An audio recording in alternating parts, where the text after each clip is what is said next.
الخليج العربي. ماذا يقولون عن المهمة الجديدة؟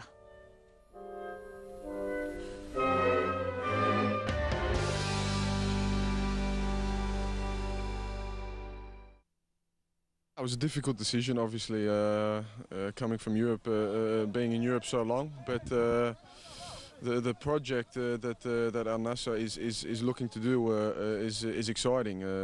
You know, they haven't won a trophy in a long time. They're looking to rebuild, and the ambition is exciting. So it's going to be a great adventure.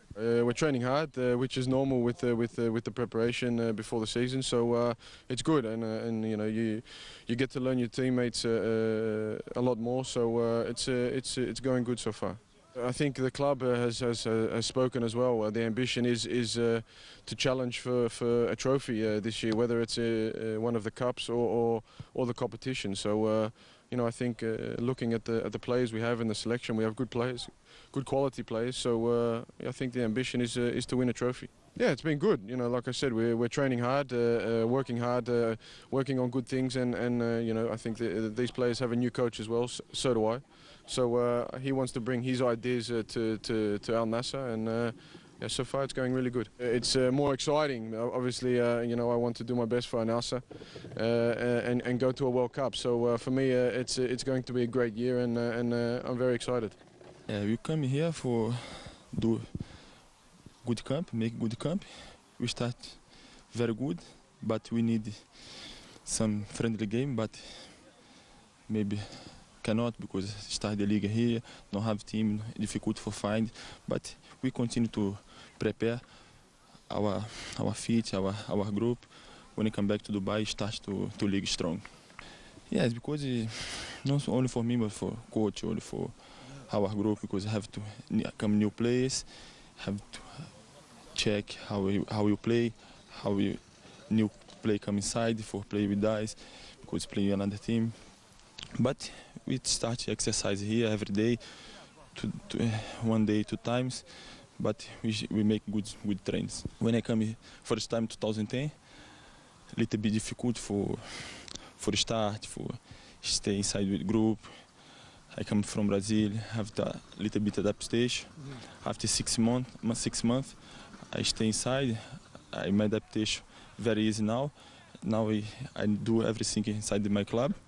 I'm very happy with my club. Last year I signed more 3 years. I'm very happy.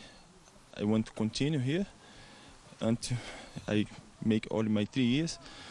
Maybe continue more 1 2 years because we finished 34 years old.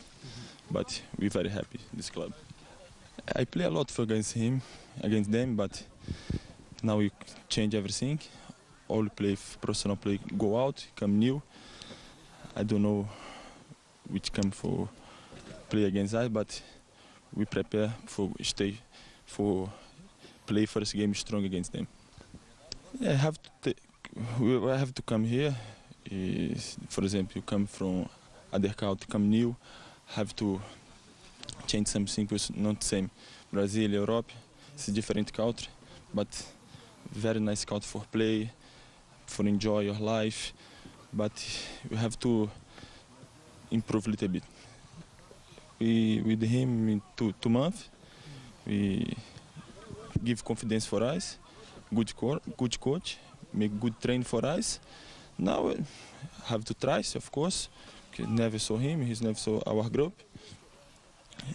It's important for us, give confidence, but we do everything for him when he starts the season.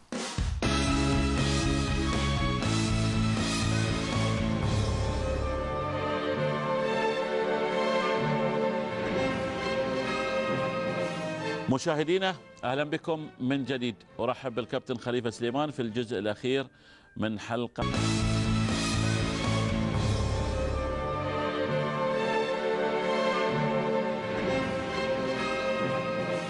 مشاهدينا اهلا بكم من جديد. ارحب بالكابتن خليفه سليمان في الجزء الاخير من حلقه النصر. السؤال المطروح حاليا، المدرب الصربي إيفان يوفانوفيتش تجربة ناجحة في الدوري القبرصي، ماذا لديه ليقدمه مع العميد في دوري الخليج العربي؟ نشاهد هذا التقرير ونعود للكابتن خليفة.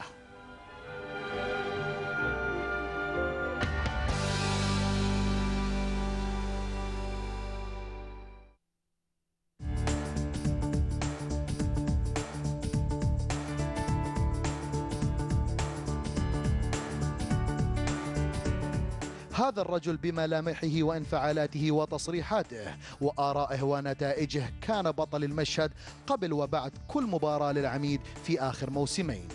الإيطالي والتر زينغا رحل بعد أن قاد العميد المركز الثاني في دوري المحترفين الموسم قبل الماضي والمركز السادس في الموسم الماضي. رحل زينغا وجاء وجه جديد يقدم نفسه لأول مرة في ملاعبنا، الصربي إيفان يوفانوفيتش. المدرب الصربي الجديد جاء برصيد كبير من الإنجازات والنجاحات في الدوري القبرصي، وحصد لقب أفضل مدرب في قبرص 7 مرات وأفضل مدرب في صربيا مرة واحدة، وحقق بطولة الدوري القبرصي 4 مرات وكأس قبرص مرة. وربما الإنجاز الأبرز في مسيرة المدرب الصربي يوفانوفيتش الذي رجح كفته لتدريب العميد هو قيادته فريق أبيول نيقوسا لدور 8 لدوري أبطال أوروبا العام الماضي وخسر أمام ريال مدريد الإسباني. إيفانوفيتش يدرك جيدا مدى صعوبة المهمة مع النصر من أجل استعادة أمجاد الماضي، ولكنه أيضا يجيد التعامل مع التحديات الصعبة. البداية أمام عجمان والخسارة بهدفين لهدف في كأس المحترفين على استاد المكتوم كانت صدمة لجماهير العميد، ورسمت مبكرا الكثير من القلق حول قدرة هذا المدرب على استعادة ذاكرة الألقاب، ولكن البداية عادة لا تكشف كل الصور وتفاصيلها. ممكن عرضية من وليد مثالية عالية رأسية، الله الله الله الله.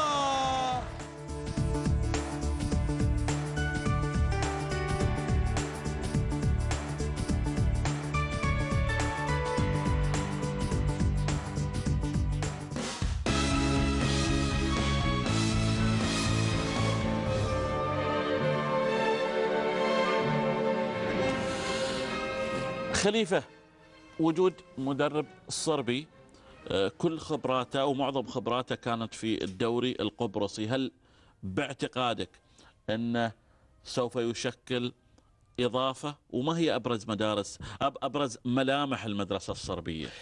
هي المدرسة الصربية خرجت من عباءة يوغوسلافيا السابقة اللي كانت تجمع دول وايد مهمة في كرة القدم حاليا، اللي هي صربيا، كرواتيا، سلوفينيا، مونتينيغرو للجبل الأسود.